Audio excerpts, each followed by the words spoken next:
The curve at kilometer 27 never appeared on old maps. It simply came into existence. There was no inauguration. There were no signs. No record of construction. On maps from the 1960s, the road ran straight, cutting through the forest until it disappeared into another town. Then, it bent. As if it wanted to avoid something. Or hide it. The oldest residents avoided that stretch. They didn't say it was dangerous. They didn't talk about ghosts. They simply looked away when the subject came up. They said the air there felt heavy. That the silence didn't behave the way it should. That was where David and Claire disappeared. The car was found at dawn. Tipped onto its side. No tree hit. No pole. No barrier. The doors were open. There were no skid marks. There wasn't enough blood to justify an escape. The phones were intact in the glove compartment, turned off. Claire's bag remained on the back seat, with money, documents, everything. Nothing suggested urgency. Nothing suggested panic. What disturbed the police the most was a detail almost no one mentioned.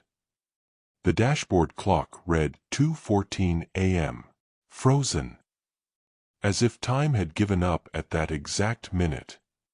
The case was closed months later. An accident followed by abandonment of the scene. A disappearance with no evidence of a crime. The town moved on, as it always does. 5 years later, on a rainy Sunday afternoon, David and Claire walked into the police station. They weren't injured. They weren't dirty. They didn't look hungry. Just displaced. As if the world had shifted a few inches while they weren't looking. They said they'd been in an accident. They said they woke up a long time later. They said they couldn't remember where they had been. When asked how much time had passed, Claire smiled without humor. More than it seems. Detective Michael Turner recognized the couple the moment he saw them. Not by their faces. By the feeling. A familiar tightening in his stomach. A mistake he never put on paper. On the night of the disappearance, Michael had been at the curve before the accident happened. An anonymous call pulled him out of bed. The voice told him only to be there. If he wanted to prevent what would come next. He went. He saw the car parked there. He saw the road far too quiet. The trees unnaturally still. And he left. He never told anyone. Now, sitting across from the couple who should have been dead, Michael realized something worse than surprise. The investigation hadn't been reopened. It had returned. David spoke very little. He chose his words like someone stepping onto unstable ground. Sometimes he stopped mid-sentence, confused. As if he'd said something wrong. Even though no one noticed the mistake. Claire observed everything. The lights. The corners of the room. The reflections in the glass. The shadows that didn't follow their objects. At night, at home, she began drawing symbols without realizing it. On paper. On mirrors. Once, on her own arm. Ancient lines. Precise. Far too familiar for someone who claimed she didn't know what they were. David wrote. Always at night. Accounts of a place without a sky. Without wind. Without the passage of time. A place where sound arrived late.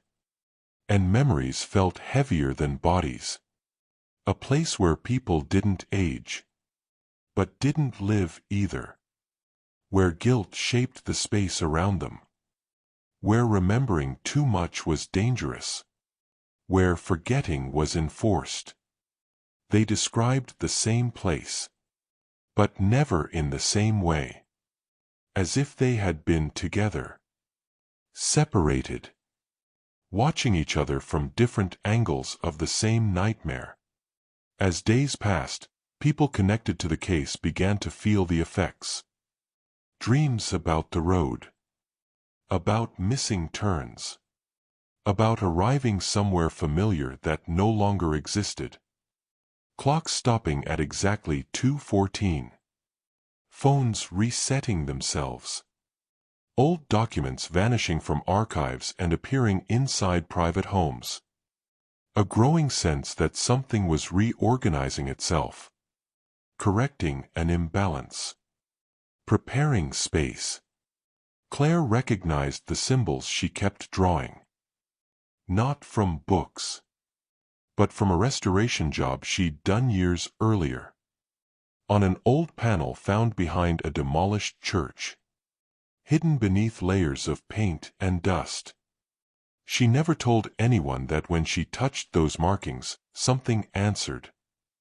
Not with words, but with certainty.